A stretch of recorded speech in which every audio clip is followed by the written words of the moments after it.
అందరికీ నమస్కారం. Jamie Prem's YouTube ఛానల్కి సాదర స్వాగతం. ఈరోజు ఆణిముత్యాల కార్యక్రమంలో మీకు పరిచయం చేయబోయే సినిమా దొంగరాముడు. అన్నపూర్ణ పిక్చర్స్ వారి దొంగరాముడు ప్రతిష్టాత్మకమైనటువంటి నిర్మాణ సంస్థ అన్నపూర్ణ వారు మొట్టమొదటిసారిగా ఈ చిత్రం దొంగరాముడు సినిమాని వారు తీశారు. దీంతో ప్రారంభించారు. 1955 అక్టోబర్ 1న విడుదలైన ఈ చిత్రం సూపర్ డూపర్ హిట్ అయింది. అలాగే ఈ సినిమాలో పాటలన్నీ కూడా సూపర్ హిట్టే. ఈ పాట మీకు పరిచయం చేస్తున్నాను. చిగురాకులలో చిలకమ్మ చిన్న మాట వినరావమ్మ, చిగురాకులలో చిలకమ్మ చిన్న మాట వినరావమ్మ, చిగురాకులలో చిలకమ్మ చిన్న మాట వినరావమ్మ. ఇది పాట.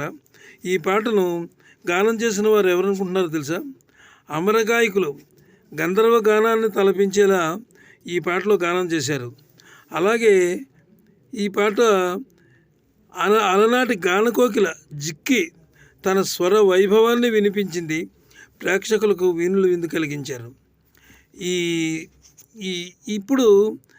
ఇప్పుడు తెలియకపోవచ్చు, వీరు ఆనాడు చాలా అద్భుతమైనటువంటి గాయకులు అనమాట. ఈ వీడియో పూర్తిగా చూడండి. చూస్తే చాలా అనేకమైన విషయాలు చివరిలోనే ఉన్నాయి, అంచేత మర్చిపోవద్దు. ఇక ఈ పాటను రాసిన వారు అంటే ఈ పాటకు ముందు అభినయించిన వారు ఎవరంటే నట సామ్రాట్ డాక్టర్ పద్మశ్రీ అక్కినేని నాగేశ్వరరావు గారు అద్భుతంగా ఈ పాటను పాడారు. చిగురాకుల మధ్యన ఉన్నటువంటి ఆ సావిత్రి గారి దగ్గర ఉండేటటువంటి ఆ అందమైనటువంటి అనుభవాన్ని చూసుకుంటూ ఆయన ఒక రూమ్లోంచే ఈ పాటను పాడతారనమాట. చిగురాకులలో చిలకమ్మ చిన్న మాట వినరావమ్మ అనేటటువంటి అసలు ఆ పాట పాడుతుంటే చెప్తుంటేనే ఒళ్ళు పులకరిస్తుందనమాట. అంత గొప్ప పాట అది ఆ రోజుల్లో. అయితే ఈ పాట గురించి ఆ రోజుల్లో ఎంతో కష్టపడ్డారట సంగీత దర్శకులు కానీ అందరూ. ఎందుకంటే అన్నపూర్ణ వారి మొదటి సినిమా ఇది. అలాగే సావిత్రి ఈ పాటలో చక్కగా పువ్వుల మధ్యన ఉంటూ చిగురాకుల మధ్యన ఉండే చిలకమ్మలాగా ఆయన డైరెక్టర్ చేశారు. పువ్వుల మధ్యన ఉంటూ చక్కగా జడ వేసుకుంటూ పువ్వులు పెట్టుకుంటూ ఆమె చక్కగా పాడింది. జిక్కి గారు ఈ పాట పాడారు. నిజంగా జిక్కి గారు గురించి మనం చెప్పాలంటే ఇప్పటి తరానికి తెలియదు, నిజం అనిపిస్తుంది ఆవిడ పాట. అయితే కొంతమంది మిత్రులు ఏమంటున్నారంటే, మీరు పాటలు చెప్తున్నారు కానీ పాటలు కూడా వేస్తే బాగుంటుంది, పాట చూపించండి అంటున్నారు. దయచేసి మీరు పాట వినిపించడం లేదని ఏమనుకోవద్దు. ఎందుకంటే పాట వినిపించడం వల్ల ఛానల్ చాలా చిక్కుల్లో పడుతుంది. ఎందుకంటే పాట వినిపించాలంటే ఆ ప్రొడ్యూసర్లు నిర్మాతలు పర్మిషన్లు కావాలి. కాబట్టి నేను ఇంతవరకే మీకు నేను తెలియజేయాలని చెప్పి అనుకుని చేస్తున్నాను. అందువల్ల గ్రహించి నన్ను మన్నించవలసిందిగా కోరుతున్నాను. ఎందుకంటే నాకు చేయాలనే ఉంది, మీకు సంతృప్తి పరచాలనే ఉంది.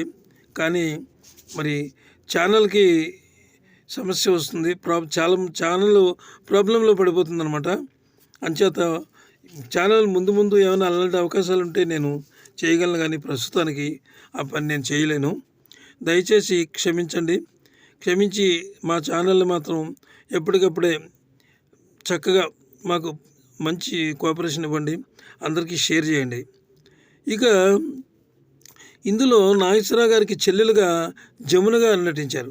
జమున చిన్నప్పుడే విడిపోయినటువంటి అన్నా చెల్లెళ్ళు ఒకేసారి కలుసుకున్నప్పుడు వారి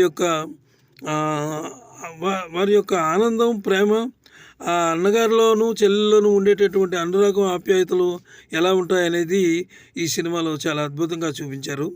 అలాగే ఈ పాట రాసిన వారు నిజంగా ఆయన గురించి మనం చెప్పక్కర్లేదు, సినారే గారు అనమాట. సినారే గారు ఆయన పదాలు చూడాలంటేనే అసలు సీనారెడ్డి అంటేనే మనకు చాలా ఇది. ఆయన వాడిన పదాలు చిగురాకులలో చిలకమ్మ పాట, ఆయన చిగురాకుల్లో ఉండే చిలకమ్మ చిన్న మాట విని రావమ్మ ఆ ప్రియుడిది ఎంత అద్భుతమైనటువంటి భావన అండి అది. ఆ భావంతో ఆయన రాశారు. ఆయన హ్యాట్సాప్ అనమాట ఆ పాటకి. ఇక సంగీతం విషయానికి వస్తే స్వర సామ్రాట్ స్వరనిధి అయిన పెండ్యాల నాగేశ్వరరావు గారు అద్భుతమైన స్వరాలతో ఈ పాటను కంపోజ్ చేశారు.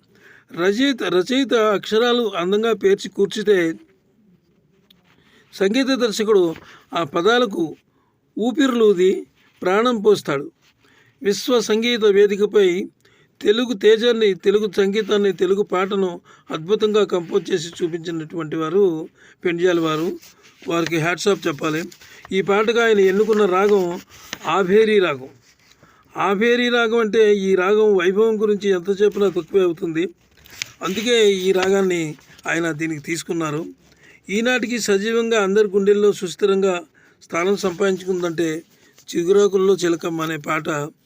ఆ పాటను అంత గొప్పగా ఆ రోజున కంపోజ్ చేశారు. ఈ వీడియో మీకు నచ్చితే సబ్స్క్రైబ్ చేయండి, మీ మిత్రులకు షేర్ చేయండి, మాకు కొంచెం సహకారాన్ని అందించండి. మీ సహకారం ఎప్పుడు ఉంటే ఇలాంటి వీడియోలు నేను ఎన్నో చేయడానికి ముందుకు వస్తాను. అని ప్రతి వీడియో కూడా చేస్తాను. నమస్తే, సెలవు.